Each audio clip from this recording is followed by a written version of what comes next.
for these types of events.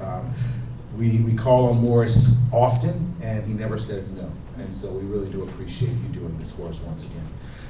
My name is Brian Williams. I am currently the director of the Alonzo A. Krim Center for Urban Educational Excellence at Georgia State University. I'm also a faculty member in the Department of Early Childhood Education. And so I see a lot of friends and family here tonight. And so I want to thank you for coming out and supporting this event. This has become an annual event for us. As you know, some of you may know, our Sources Conference is going to happen this Saturday. And last year we were asked, you can applaud for that. And so last year we were asked to invite Dr. Russell Irvine down to talk about his book. And we used it as a launch for the Sources Conference. So this year we decided to continue that tradition. And so we invited Dr. Alyssa Dunn to come and talk about her work. Because I couldn't convince Vera Stenhouse to do this, I am also going to be introducing our speaker this evening. And so I asked Alyssa to send us a bio, and this is what she sent to me. Dr. Alyssa Hadley Dunn is a clinical assistant professor of urban teacher education at Georgia State University. Dr. Dunn received her PhD in educational studies from Emory University and has been working at GSU for 2 years.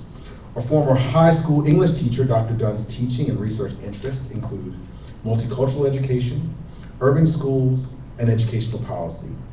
She is the author of the book Urban Teaching in America, Theory, Research, and Practice in K-12 Schools, and most recently, Teachers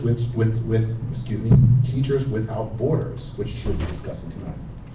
How's that? Not sure if you want anything else. And so, knowing what I know about my friend Alyssa Dunn, I know there's more that she's done. And so I pulled her CV. And so for those of you that don't know Alyssa Dunn, she is an emerging voice in urban education.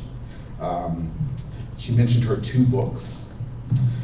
She's also had numerous publications in peer-reviewed, high-impact journals. She's also been awarded, she's a Distinguished Dissertation Award from the American Educational Research Association. Last year, the Carl V. Patton President's Outstanding Faculty Award for Community Service and Social Action. And of course, I can't talk about the award from Emory University and from Georgia Name. She's also presented across the United States and internationally as well. So we're really, really privileged and pleased to have Dr. Dunn with us tonight. And so with that, I will sit down and enjoy the rest of the evening and hear from the wisdom and expertise of Dr. Dunn. Thank you very much.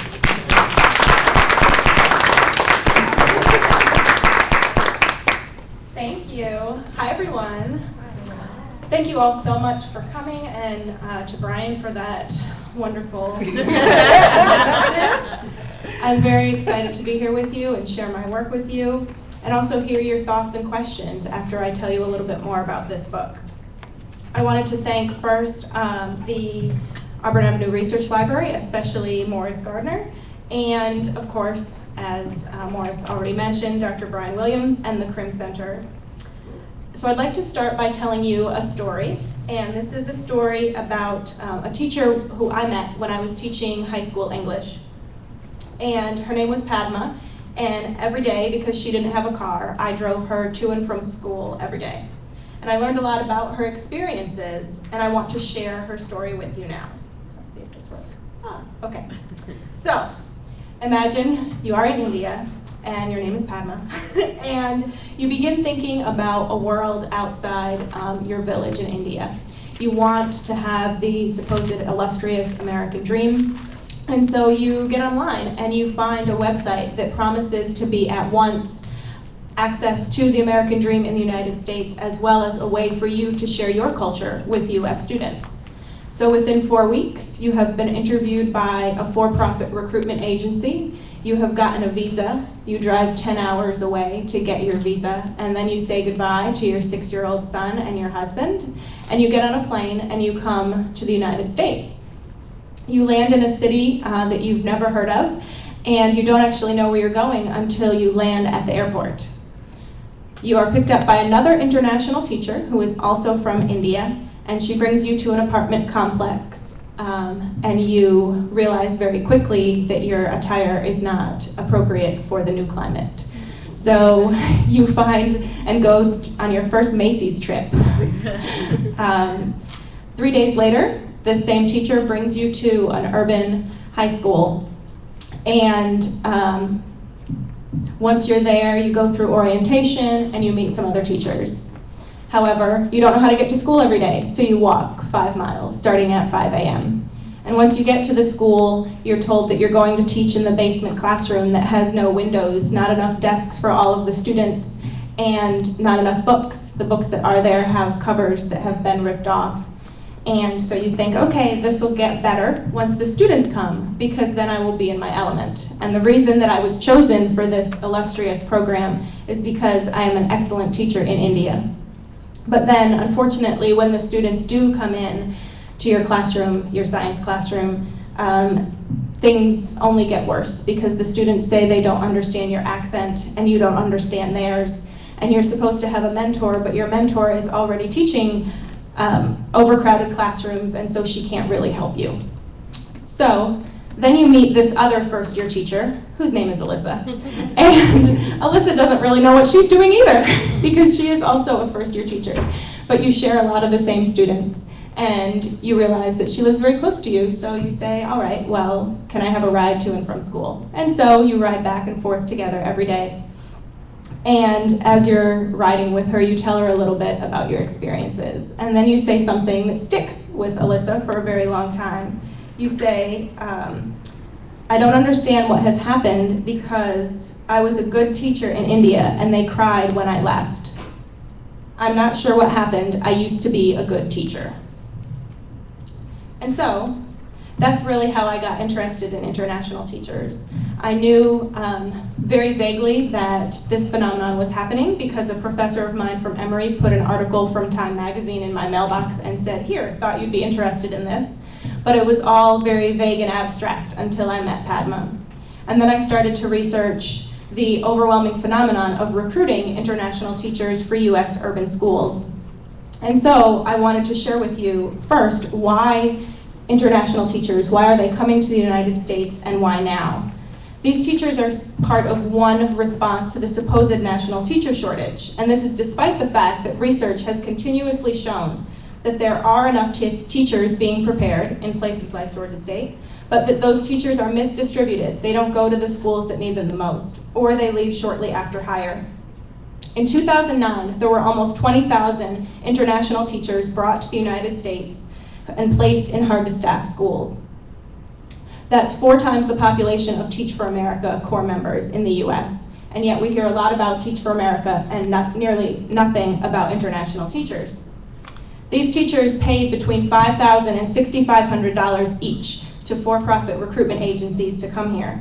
And each district paid the agencies around $11,500 per teacher. And the teachers then were literally sold as both a solution to the staffing shortage and as, quote, cultural ambassadors who would bring culture and world knowledge to inner city youth.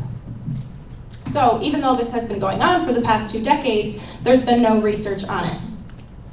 So I wanted to tell you a little bit about what makes this recruitment possible. And I argue that it's 4 contextual factors that make it possible for international teachers to be recruited. And they are shown here: urban school reform, the push for globalization, immigration debates, and post-ism ideology. And I'm going to explain each of these a little bit more so that we're all on the same page about what makes international teacher recruitment possible within these contexts. The first thing is urban school reform. So school reform has been going on, as we know, a long time, but I'm just really going to focus on what's been happening in the last 10 to 15 years. So first, there was No Child Left Behind, which you can see here, which was a bipartisan effort that had many stipulations, one of which was improve teacher quality. And so the buzzword that goes around with that is highly qualified teachers. In Georgia, though, to be highly qualified, you need to take a test, and then you're highly qualified. This is coupled with the attacks on teacher education. Can you hear me? Yeah. Okay, all right, am I too loud? No. Oh. Okay, I can use my teacher voice if I need to. And there's a lot of attacks on colleges and universities of teacher education, and this is in part because people like this guy here, Secretary of Education Arne Duncan, appear to think it's easy to be a teacher. And he said that teacher education is, quote, unnecessary and ineffective and mediocre at best. He and other politicians support recruitment programs like Teach for America that do not require a lot of preparation before teachers get into the classroom. And all of this is happening at the same time as disinvestment in public education. This means that public schools are getting less and less money from states, local taxes, and the federal government. We can see this in school closings in Chicago, 80 schools that will be closing all on the south side. In Philadelphia, 170 schools, and here in Atlanta Public, in Fulton, and in DeKalb County. Another contextual factor that makes the recruitment of international teachers possible is globalization. So we're being told that 21st century skills and success depend on global competitiveness, and that we need to, quote, globalize our classes and our students. And this is not, of course, inherently a bad thing when you think about the attitudes and ideas that you can learn from being exposed to new culture. However, with globalization, there is also a risk of falling into excessive global competition and excessive global capitalism, which can lead to the exploitation of global labor, to treat people like commodities, like objects that can easily be bought, sold, or traded. And this happens with international teachers, as we'll talk a little bit more about in just a bit. Another contextual factor are current debates about immigration. So ironically, the push for globalization is happening at the same time as debates about immigration that are framed really as either good versus bad immigration. Some immigrants are good and some are not. The ones who enter legally are supposedly good, and the ones who are undocumented are supposedly bad. The ones who bring high-skilled labor like IT or nursing are supposedly good, while those who bring low-skilled labor like farming and factory work are pushed aside. The debate rages on, and we see it not just in the media, but in our schools every day. And finally, the US is now caught up in post-ism ideology, meaning that people say, and many believe, that we are beyond oppression and discrimination. We are supposedly post-racism or post-race because we have President Barack Obama. Yet how can we say racism is gone when we also have Trayvon Martin? When we also know that mass incarceration of Black and Hispanic males, and now females, is increasing at a higher rate than those groups are entering college? How can we say that we are post-sexism, for example, when women still only make 70 cents for every dollar that a man makes, and that's only if you're a white woman? How can we say that we are post-classism, for example, when schools are still funded on property taxes and the schools in one part of DeKalb County look very different than another part of DeKalb County? So overall, how can we say that we are post-anything when we still have so much oppression in society based on race, ethnicity, sexuality, gender, religion, and language? All of this is happening in the background of the recruitment of international teachers, and they are entering the United States at a time when these competing and often conflicting discourses make it very difficult for them to be successful. So one of the things that I investigated was how international teachers worked with their predominantly Black students. And I was interested in this because the rhetoric around their recruitment, it frames them as global and cultural ambassadors who can, again, bring this global mindset to urban youth. So I wanted to see if and how they were able to do this, to bring their own cultures into the classroom, and most importantly, bring their students' cultures into the classroom through something called culturally relevant pedagogy. So I know that there's a lot of people here who know a lot about culturally relevant pedagogy. So can anyone, very briefly, I'll put on my teacher hat for a minute, tell us what culturally relevant pedagogy is?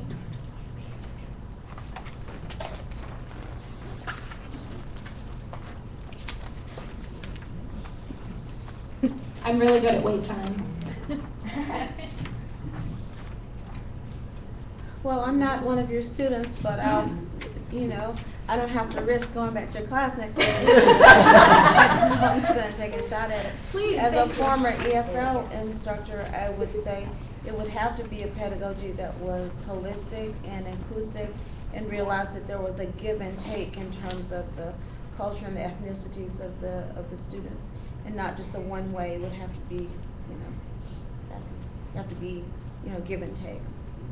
Great, thank you. That's absolutely part of it. Does anyone want to add anything? Okay, I'll add some things for you.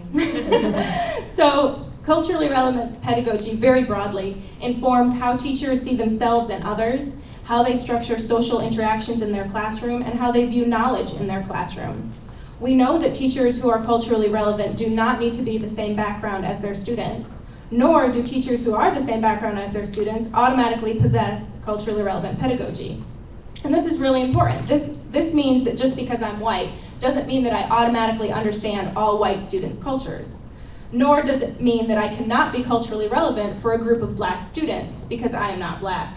So one of the things that the agencies were promising is, without using this particular wording, is that the Indian teachers who I studied who were recruited to work in US schools would be automatically culturally relevant simply because they were from another culture.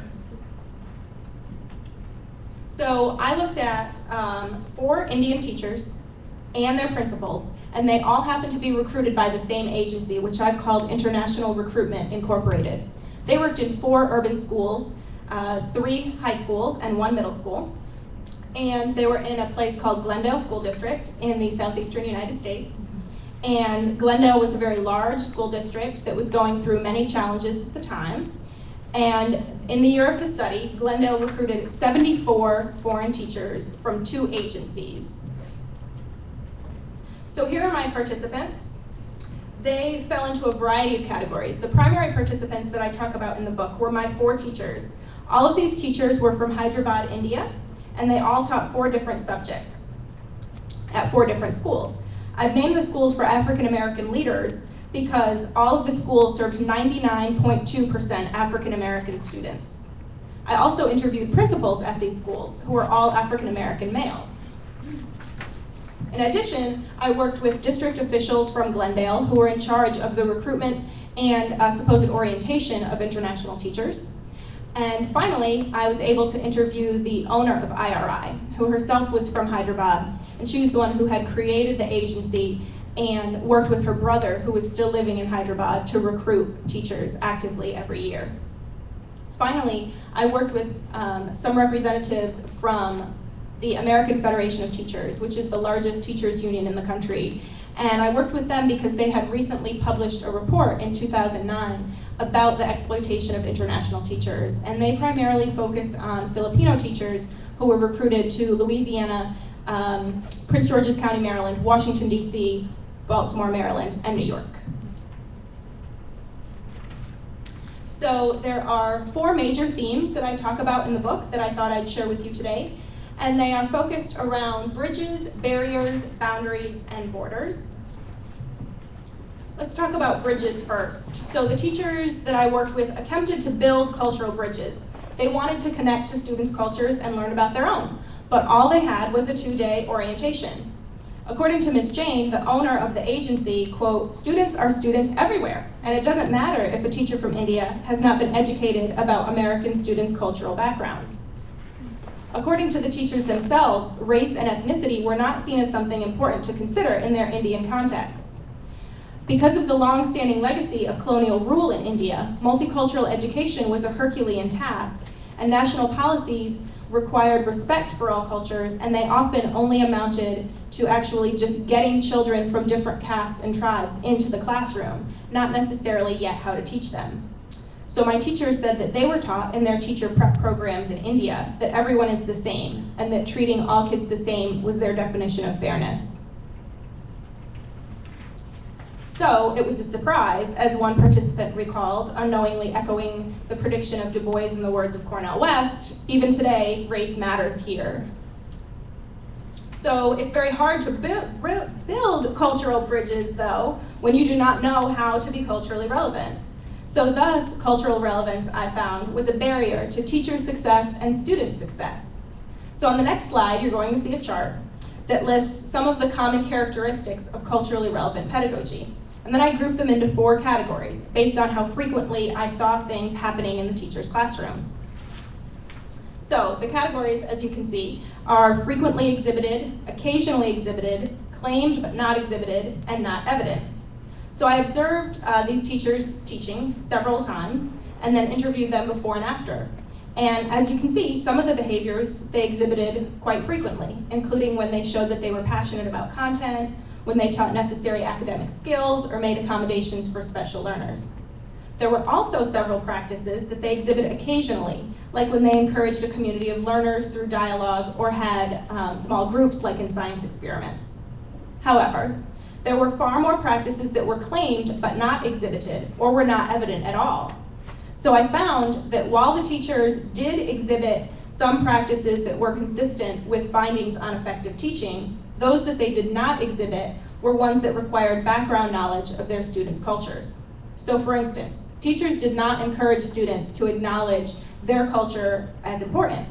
Within this context, this would likely have required prior knowledge about African American history, which as Indian teachers who were only given a 2-day orientation prior to beginning the school year would have been nearly impossible.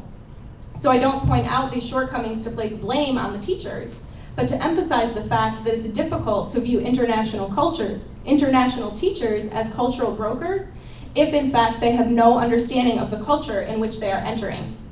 One of their principals explained, "For my kids who have never been outside these blocks, who don't know what a cow is, and these Indian teachers with this global knowledge, it's just a mismatch.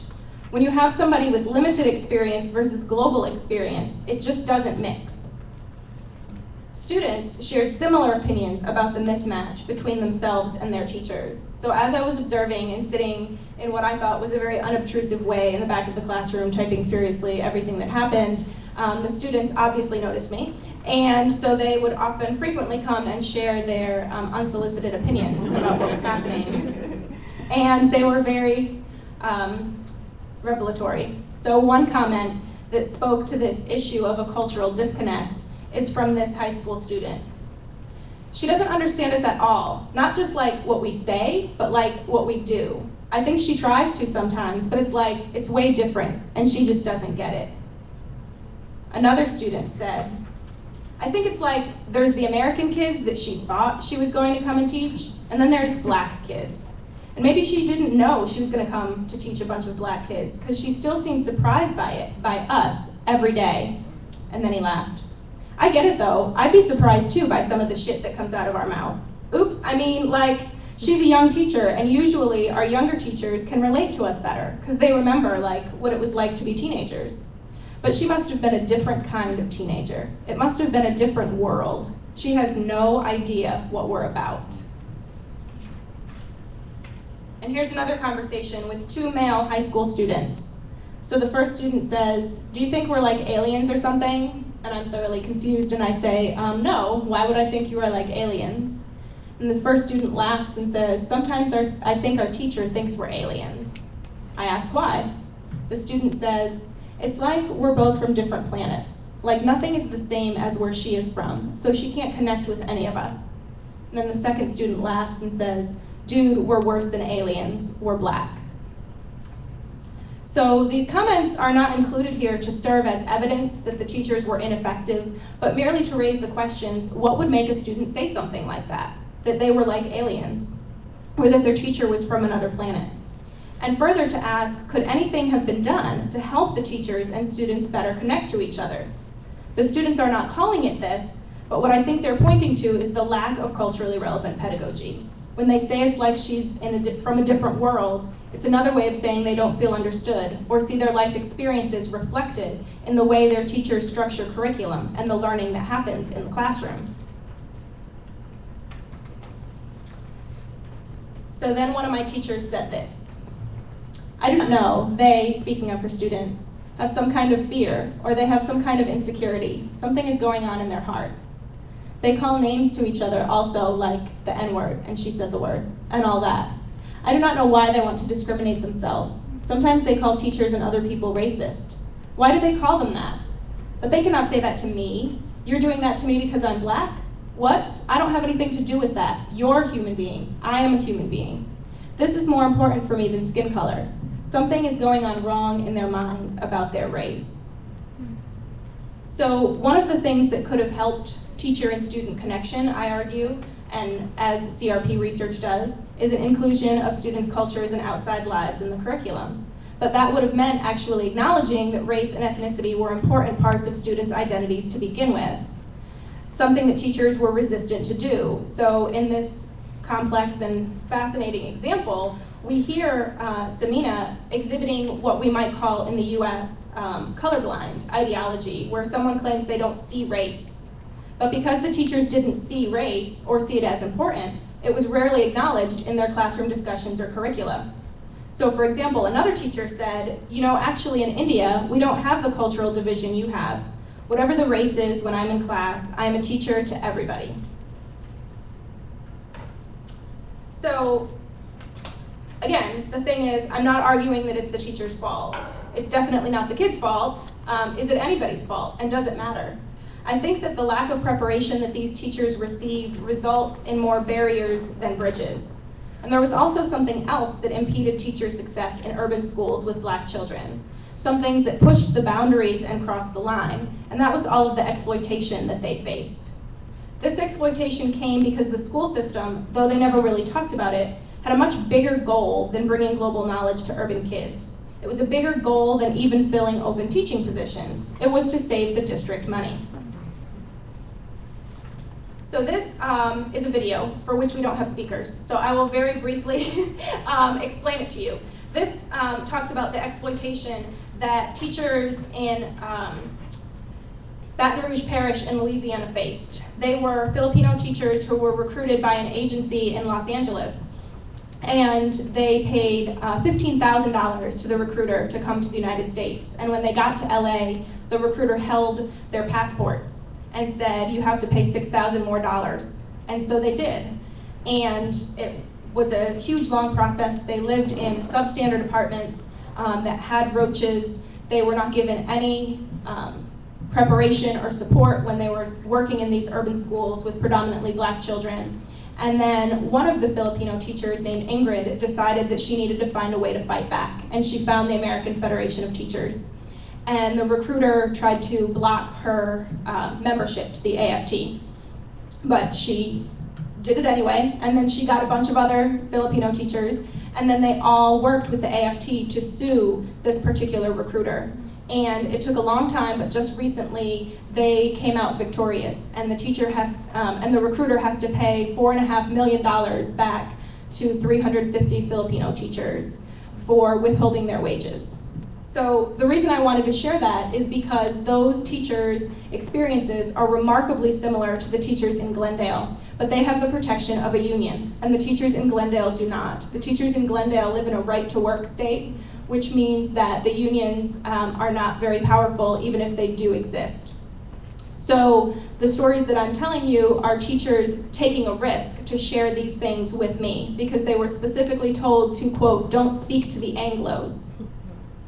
So I don't know what they would have thought if I wasn't Anglo. Would they have been allowed to talk to me then? I don't know. So this part of the story was something that I wasn't expecting and that I certainly wasn't looking for, but I think that it relates very clearly to the pedagogy or the lack of culturally relevant pedagogy in their classrooms, because this is what was happening to teachers outside of the school. So one principal said, it's all about money, or else Glendale would not have continued hiring foreign teachers, despite principals' misgivings and the teachers' difficulties. And it may seem strange that Glendale was saving money, because they paid $4.18 million to 2 recruiting agencies in 1 year, $2.65 million of which went to IRI, the agency here. Yet they were still able to save money because first, they paid international teachers less than US teachers with the same education and experience.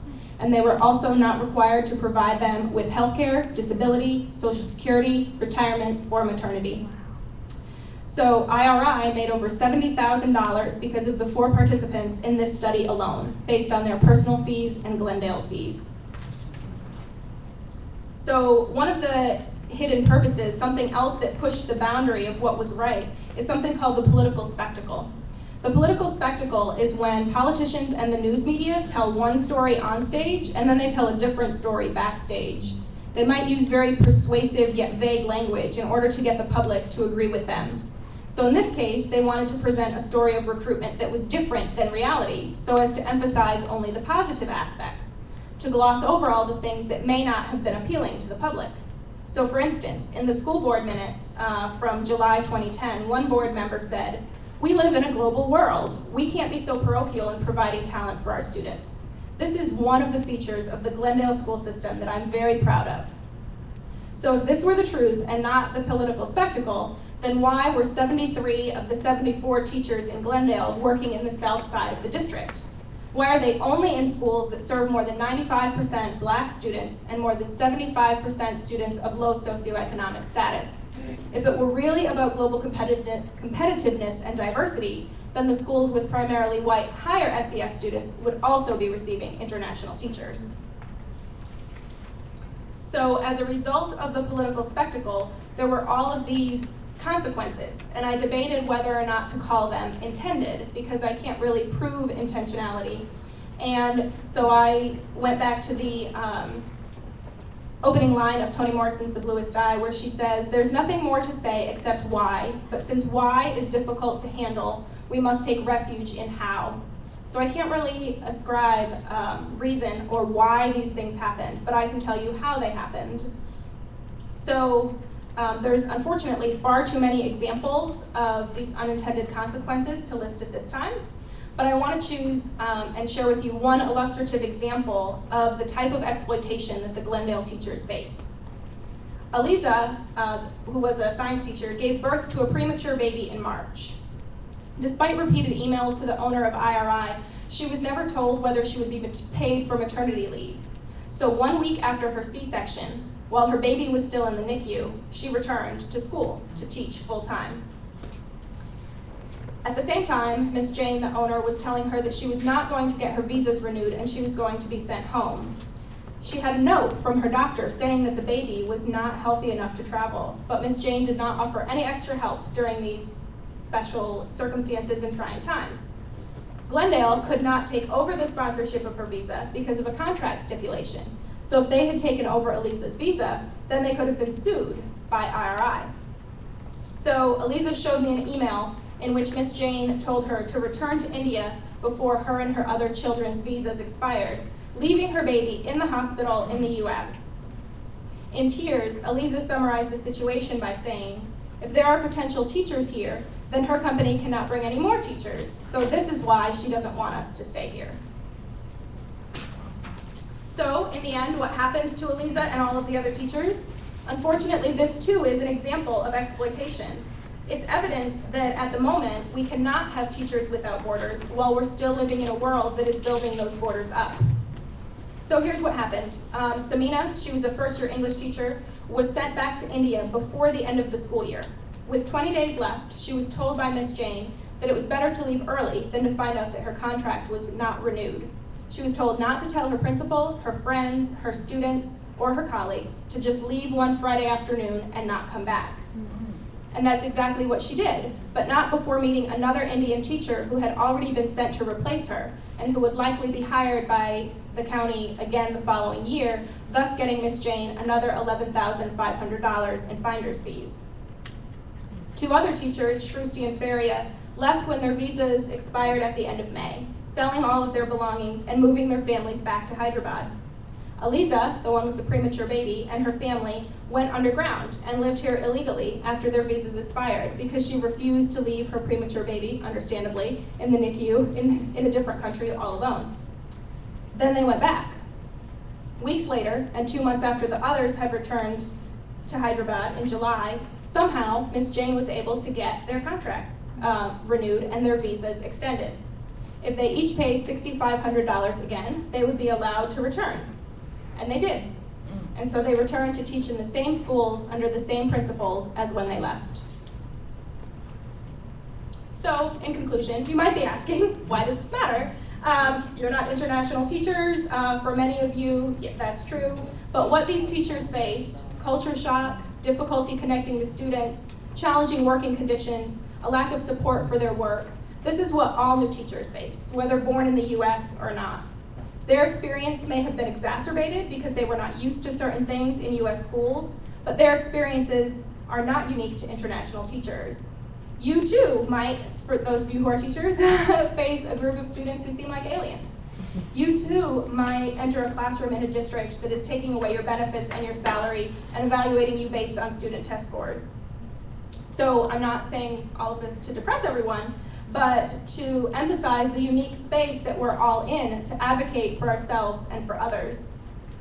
One of my teachers said, "So many international teachers like us come to America, the land of opportunity, with these big American dreams, and then our dreams are shattered by reality." So I end with a plea, because we are all in a place where we can help these teachers. They might be in the classrooms next to you if you're a future teacher. They might be living down the street in an apartment complex right now, and they are afraid to speak up about all of the bad things that are happening to them, because if they speak up, they get fired. And for them, termination equals deportation. So by advocating for the rights of these teachers, we help ourselves, we help other American-born teachers, and most importantly, we help students. Thank you.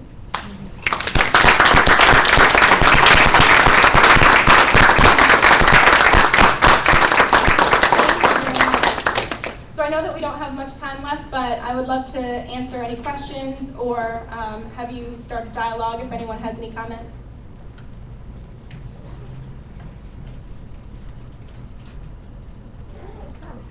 Yes. So are you still in contact with the teachers from the book, or once they went home, that was it, or? Good question. So Shelley asked, for those of you who didn't hear, if I was still in touch with the teachers